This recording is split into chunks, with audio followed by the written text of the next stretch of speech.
السلام علیکم ورحمۃ اللہ وبرکاتہ۔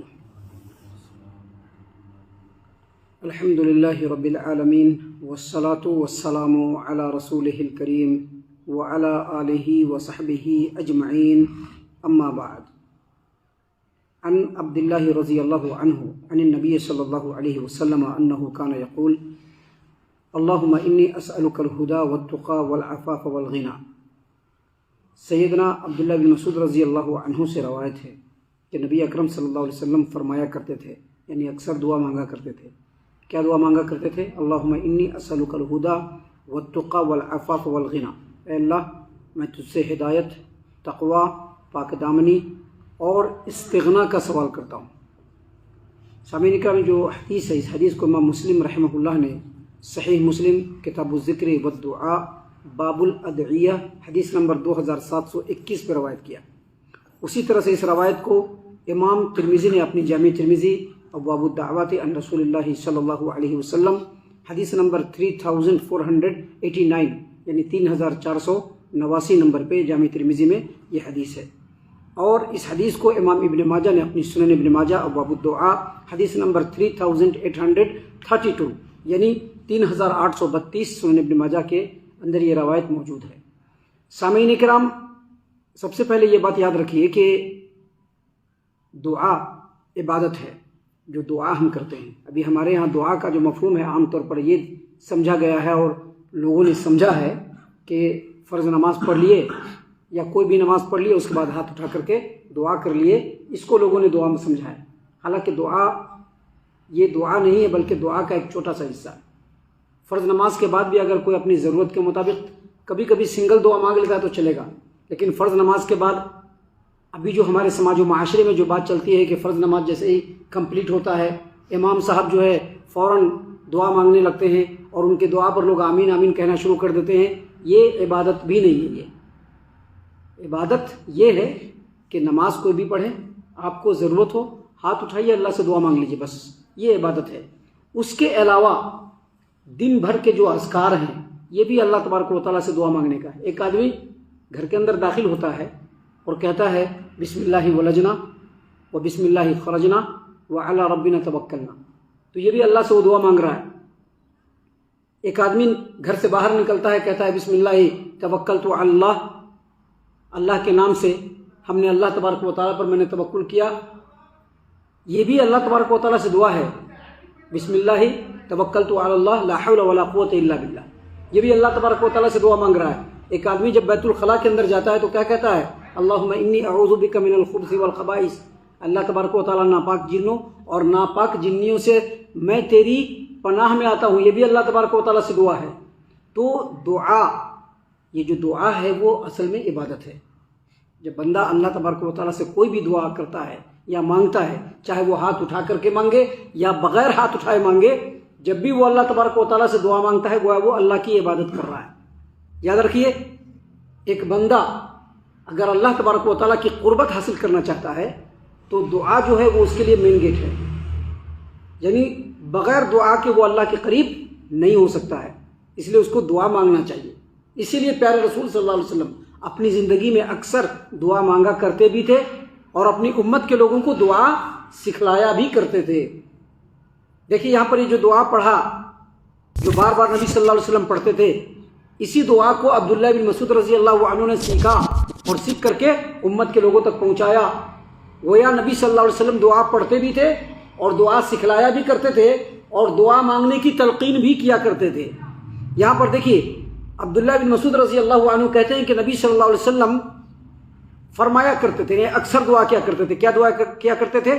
اللہم انی اسألک الہدی والتقی والعفاف والغنی۔ ایک بات سب سے پہلے یاد رکھیے کہ ہر شر سے حفاظت صرف اللہ کر سکتا ہے۔ اللہ کے علاوہ کوئی بھی کسی کو بھی شر سے محفوظ نہیں رکھ سکتا ہے۔ ہر شر سے، ہر قسم کے شر سے محفوظ رکھنے کا اختیار صرف اور صرف اللہ تبارک و تعالیٰ کو۔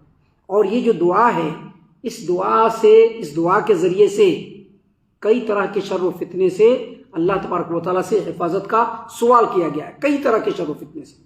دیکھیے سب سے پہلے دعا میں کیا ہے؟ اللہم انی اسألک، اے اللہ میں تجھ سے سوال کر رہا ہوں، یعنی میں تجھ سے مانگ رہا ہوں. اللہم انی اسألک، اللہ تبارک و تعالیٰ میں تجھ سے سوال کر رہا ہوں. کیا مطلب؟ اللہ تبارک و تعالیٰ میں تجھ سے مانگ رہا ہوں. کیا مانگ رہا ہوں؟ الہدا، ہدایت مانگ رہا ہوں. ہم نے اس سے پہلے ہی بتلایا تھا ہدایت. ابھی ہم لوگ نماز پڑھ رہے ہیں، ہم لوگ یہ سمجھتے ہیں کہ ہدایت پر ہے، کہ نہیں، ہدایت اللہ سے بار بار مانگنا ہے. جبھی تو جب ہم نماز پڑھتے ہیں تو ہر نماز میں سورہ فاتحہ پڑھتے ہیں اور کیا کہتے ہیں؟ اہدنا الصراط المستقیم، اے اللہ ہم کو سیدھا راستہ دکھا. ہر نماز کے ہر رکعت میں ہر آدمی یہ دعا پڑھتا ہے، گویا ہر نماز کے ہر رکعت میں اللہ سے ہدایت کی دعا مانگ رہا ہے. یہاں پر بھی اللہ تبارک و تعالیٰ سے جو ہدایت کی دعا مانگ رہا ہے بندہ، اور کہہ رہا ہے کہ اللہ میں تجھ سے ہدایت کا سوال کرتا ہوں، گویا وہ اس بات کا اقرار کر رہا ہے اور اللہ کے سامنے اس بات کی عاجزی کا اظہار کر رہا ہے کہ ہر طرح کی گمراہی سے ہدایت صرف تجھے دے سکتا ہے. اللہ صرف تجھ سے ہی سوال ہے، دوسرے کسی سے بھی سوال نہیں ہے. اللہ ہر طرح کی گمراہی سے بچا کر کے ہدایت کے راستے پر چلا گیا. اس کے بعد کیا دعا میں ہے؟ اللہم انی اسألک الہدی والتقی، اللہ تبارک و تعالیٰ میں تجھ سے تقوی کا سوال کر رہا ہوں. تقوی کا سوال کا کیا مطلب ہے؟ ہر طرح کے گناہ، ہر طرح کی نافرمانی سے اے اللہ ہم بچ جائیں، اس کا ہم آپ سے سوال کر رہے ہیں. گویا گناہ بھی ایک شر ہے، اور اس شر سے حفاظت کا سوال کس سے کیا جا رہا ہے؟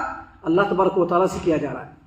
اس کے بعد دعا میں کیا سکھلایا گیا ہے اور نبی صلی اللہ علیہ وسلم کیا فرمایا کرتے تھے؟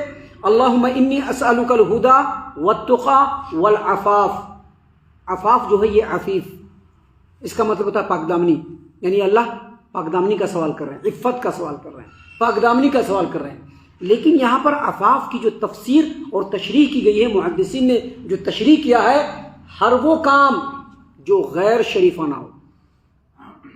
ابھی لڑکے سب بڑے لمبے لمبے بالا رکھتے ہیں نا، بہت سارے لوگوں کا دیکھ دیکھ کر کے کہ یہ وہ ایسے رکھتا ہے بال، وہ جو رکھتے ہیں یہ سب عفاف سے باہر ہے، یہ پاک دامنی سے باہر ہے. یہ لوگ جو داڑھیاں کٹاتے ہیں نا، داڑھیاں کٹاتے ہیں، یہ بھی پاک دامنی سے باہر ہے. غیر شرعی جو کپڑے پہنتے ہیں یہ بھی پاک دامنی سے باہر ہے. یعنی عفاف کا مطلب غیر شریفانہ کاموں سے احتیاط اور بے حیائی سے بھی احتیاط. عفاف کہتے ہیں اس کو.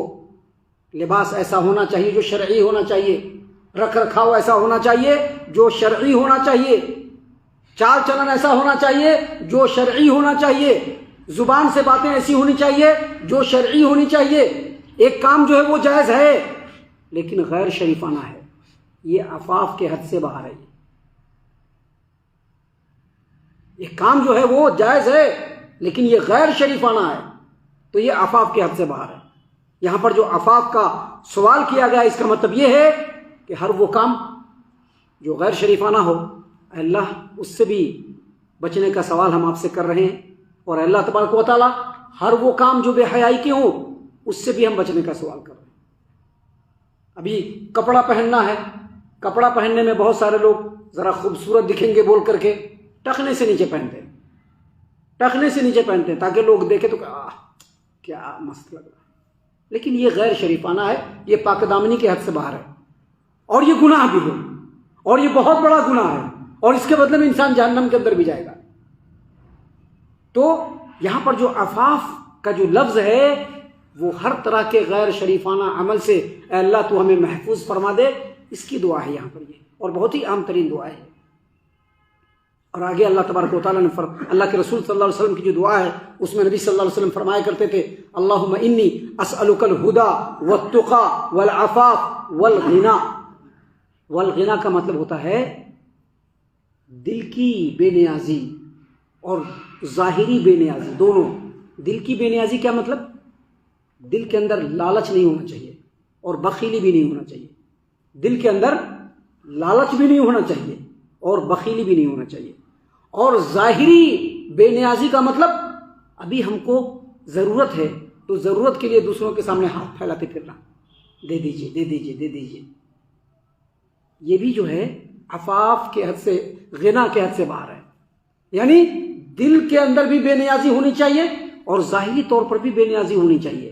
اللہ جو دیتا ہے اس کے اوپر قناعت ہونی چاہیے اور اسی کے حساب سے اپنی زندگی کو ڈھال کر کے آگے بڑھنے کی کوشش کرنی چاہیے. اسی کو کہتے ہیں غنا. اللہ کے رسول صلی اللہ علیہ وسلم نے فرمایا کہ غنا وہ نہیں ہے کہ انسان کے پاس بہت زیادہ مال ہو، بلکہ غنا یہ ہے کہ انسان کا دل بے نیاز ہونا چاہیے۔